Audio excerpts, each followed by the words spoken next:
সম্প্রতি ময়মনসিংহে এক হিন্দু যুবককে ধর্ম অবমাননার অভিযোগে পিটিয়ে হত্যা করা হয় এবং লাশ পুড়িয়ে ফেলা হয়। এরকম ঘটনার ক্ষেত্রে রাষ্ট্র সমাজ ও সর্বোপরি মুসলমানদের করণীয় কি? খুবই দুঃখজনক এবং বেদনাদায়ক একটি ঘটনা ঘটেছে। এই ঘটনাটি আমরা পত্রপত্রিকার মাধ্যমে যেটুকু জানতে পেরেছি সেটা হলো যে এই ঘটনার পেছনের ঘটনা হলো যে এই হিন্দু যুবক একজন শ্রমিক আন্দোলনকারী। তিনি শ্রমিকদের অধিকার নিয়ে কাজ করতেন এবং কারখানা কর্তৃপক্ষ তাকে দমন করবার জন্য তার নামে মিথ্যা অভিযোগ তুলে সাধারণ মানুষের কাছে তাকে ঠেলে দেন এবং পরিকল্পিতভাবে ধর্ম অবমাননার ঘটনা ঘটান। যুবক ধর্ম অবমাননা করেছেন কিনা সেটা আমরা জানতে পারিনি, তবে তাকে যে পরিকল্পিতভাবে ফাঁসানো হয়েছে এবং এটা যে পরিকল্পিত হত্যাকাণ্ড সেটা বাণিজ্যিক স্বার্থে সেটা মোটামুটি পরিষ্কার। তো বাণিজ্যিক স্বার্থে ধর্ম অবমাননার যারা তুলেছে তাদেরকে তুলে আনা দরকার এবং তাদের চেহারা প্রকাশ করা দরকার এবং তাদেরকে বিচার মুখোমুখি করা দরকার, দৃষ্টান্তমূলক শাস্তি নিশ্চিত করা দরকার। এখানে সংক্ষুব্ধ জনতা যারা তার গায়ে আঘাত করেছে বা তাকে হত্যা করেছে তাদের দোষের জায়গা আছে, সেটা আমরা কথা বলবো, কিন্তু তার চাইতে বড় বিষয় হলো তাদেরকে সংক্ষুব্ধ করেছে যারা এবং এটাকে সাজিয়ে পরিকল্পিতভাবে ঘটনাটা ঘটিয়েছে যারা, সেই নেপথ্যের নায়কদেরকে মূলত বের করা দরকার এবং তাদেরকে মূল শাস্তিটা দেওয়া দরকার। সেই সাথে আমাদের মাথায় রাখতে হবে কোনো ব্যক্তির নামে ধর্ম অবমাননার অভিযোগ উঠলেই তাকে পিটিয়ে হত্যা করে ফেলতে হবে, ইসলাম এমনটি আমাদেরকে বলেনি। আমরা যারা ইসলামের নামে এই কাজটি করছি তারা ভুল কাজ করছি। কারোর ব্যাপারে কোনো অভিযোগ উঠলে সেটি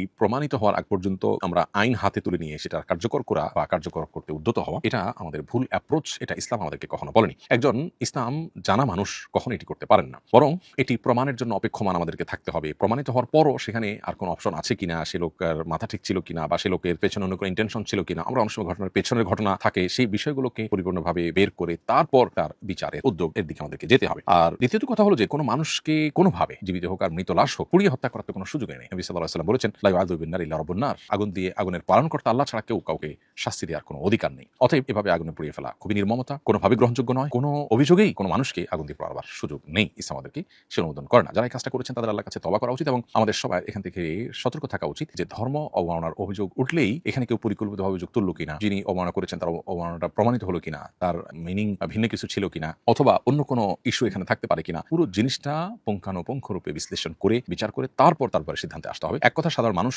ধর্ম অবমাননার কথা শুনেই কোনো মানুষের উপরে চড়াও হওয়া এবং তাকে পিটিয়ে হত্যা করা, লাশ পোড়ানো, এগুলো কোনোভাবেই গ্রহণযোগ্য না। আমাদের এগুলোর বিরুদ্ধে সংগ্রাম করতে হবে এবং এভাবে আইন হাতে তুলে নেওয়া, এই কালচার থেকে আমাদের বেরিয়ে আসতে হবে। এবং সেই সাথে প্রশাসন এবং সংশ্লিষ্ট মহলের একটা কর্তব্যের জায়গা আছে, সেটি হলো যে এই ধরনের ধর্ম অবমাননার ঘটনা যাতে না ঘটে তার জন্য কঠোর আইন এবং তার প্রয়োগ থাকতে হবে। সাধারণ মানুষ তাহলে সেক্ষেত্রে আইনের হাতে আসামিকে বা অভিযুক্ত ব্যক্তিকে তুলে দিবে এবং তিনি দোষী হলে বিচার মুখোমুখি হবেন, নির্দোষ হলে তিনি বেকসুর খালাস পাবেন।